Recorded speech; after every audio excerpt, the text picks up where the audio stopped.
Halo semuanya, selamat datang kembali di channel Pet Indonesia. Di video kali ini gue mau bahas 5 kebiasaan toksik di dunia kerja. Ini mungkin salah satunya kita pernah lakuin ya, jujur aja lo ngaku lo.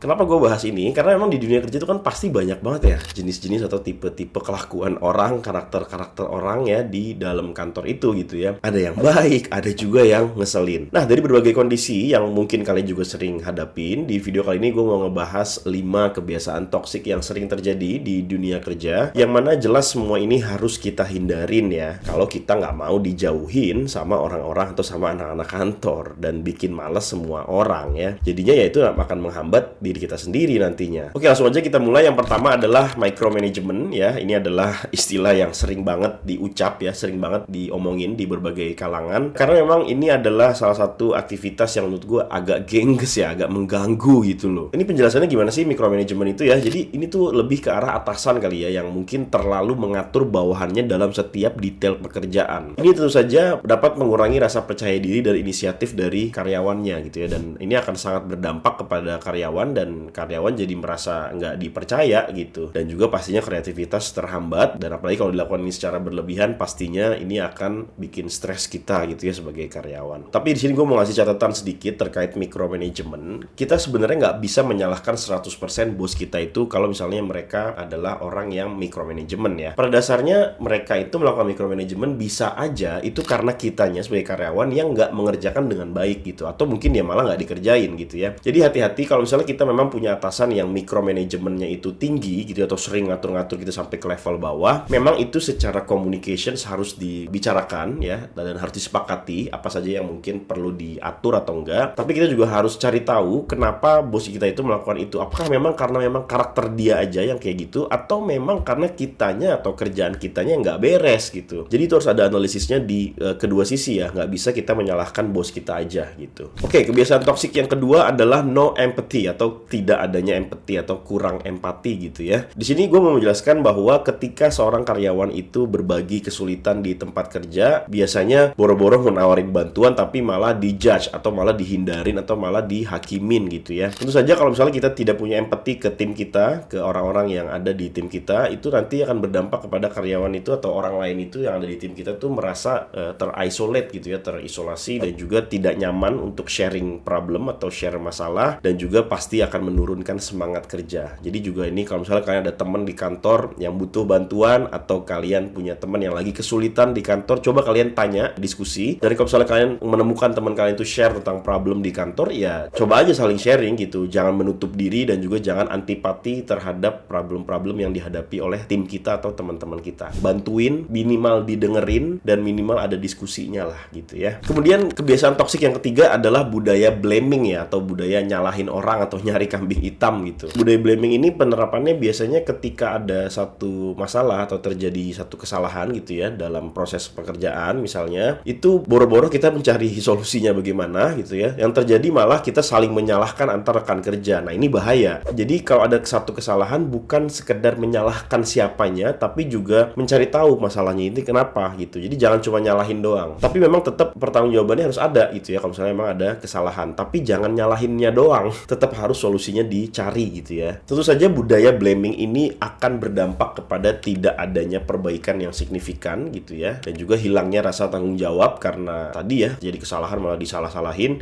dan pastinya akan rusak tuh hubungan antar tim ya, atau antar karyawan di dalamnya. Kemudian kebiasaan toksik yang keempat adalah self-entitlement. Nah, self-entitlement ini penerapannya kalau di dunia kerja itu kayak seseorang itu kayak merasa berhak banget gitu ya untuk mendapatkan perlakuan khusus atau keuntungan tertentu gitu ya, tanpa memberikan kontribusi yang sepadan atau tanpa effort yang jelas gitu. Tentu saja ini akan berdampak kepada menimbulkan ketidakadilan, kemudian merusak kerja sama tim, dan juga membuat orang lain itu enggan membantu ya. Biasanya self-entitlement ini berlaku ketika ada bos yang nggak adil gitu ya. Ada juga mungkin karena ada privilege tertentu, misalnya karena anaknya siapa, atau karena mungkin ada privilege lain, misalnya dia karena cantik, karena ganteng gitu ya, atau karena apapun lah yang ada privilege-nya. Biasanya ini nanti dampaknya ke sini nih, ada berhak menerima perlakuan khusus atau berhak mendapatkan keuntungan tertentu. Nah, kalau kalian punya privilege di kantor, jangan sampai kalian merasa self-entitlement, karena semua karyawan harus bersikap sama gitu ya, maksudnya bersikap yang baik lah gitu. Jangan ada merasa paling berhak, si paling berhak lah gitu ya, si paling harus mendapatkan keuntungan, si paling harus diprioritaskan memprioritaskan dan lain sebagainya itu jangan, karena tadi dampaknya udah gue jelaskan ya, dan itu akan membuat kita jadi mudah ketebak orang, jadi mudah dinilai orang, jadi jangan sampai ya. Kemudian nih, kebiasaan toksik yang kelima adalah unrealistic expectations atau ekspektasi dan target yang tidak realistis. Biasanya ini terjadi kalau misalnya ada perusahaan yang sangat menuntut karyawan untuk kerja tuh ekstra keras ya, targetnya juga nggak masuk akal, dan juga misalnya harus kerja lembur secara terus-menerus dan juga selalu siap sedia di luar jam kerja. Ini juga akan jadi masalah sebenarnya, dan ini akan berdampak kepada karyawan yang akan mengalami kelelahan mental dan juga kelelahan fisik ya, dan juga pastinya akan berkurang waktu istirahatnya dan pastinya akan berpotensi untuk burnout. Jadi buat kalian mungkin yang para atasan atau mungkin kalian yang punya atasan yang targetnya itu nggak realistis, coba dikomunikasikan, dikalibrasi ulang dan disepakati ulang supaya tidak terjadi unrealistic expectations gitu ya. Jadi target-targetnya itu semua realistis gitu. Kalau memang nggak bisa ya dan harus dijalankan ya mungkin dijalankan tapi semampunya dan sesuai dengan peraturan perusahaan yang ada dan sesuai dengan peraturan perundang-undangan mungkin yang ada, karena ini dalam konteks misalnya kerja lembur terus-menerus misalnya dan lain sebagainya ya. Jadi intinya dalam unrealistic expectations ini kalian harus benar-benar memaksimalkan peran komunikasi dan juga peran koordinasi dan juga peran diskusi terhadap hal-hal yang memang kalau misalnya dinilai sifatnya ini kayaknya agak nggak realistis, agak aneh, agak kayak ketinggian deh, atau kayaknya terlalu aneh deh gitu ya. Ini coba dikomunikasikan saja, disampaikan saja. Oke, itu tadi 5 kebiasaan toksik yang biasa terjadi di dunia kerja. Kalau misalnya kalian pernah melakukan ini atau kalian merasakan ini dari orang lain, kalian coba deh tuliskan di kolom komentar di bawah dan bagaimana kalian menyikapinya dan menyelesaikannya. Ini adalah kebiasaan toksik yang memang tidak boleh dilakukan, apalagi dilakukan secara terus-menerus, jadi harus dihindari. Dan semoga kalian setelah menonton video ini bisa mendapatkan manfaat dan bisa mengetahui lebih pasti dan bisa selesai permasalahan-permasalahan yang ada dari kebiasaan-kebiasaan toksik ini ya. Nah, buat kalian yang mungkin ngerasa nggak toksik-toksik amat di dunia kerja dan pengen kerja secara remote di overseas company, kalian bisa aja cek link yang ada di kolom deskripsi di bawah, karena Paired Recruiting Indonesia menyediakan berbagai lowongan kerja secara remote di overseas company, biasanya ada di US dan ada di Eropa. Disesuaikan saja dengan kemampuan dan juga pengalaman kalian. Linknya ada di kolom deskripsi di bawah, silahkan dicari, di apply. Siapa tahu kalian dapat, dan gue doakan kalian bisa dapat. Ini khusus buat kalian yang memang sudah berkeinginan kuat dan sudah mencari tahu lebih dalam terkait remote working yang 100%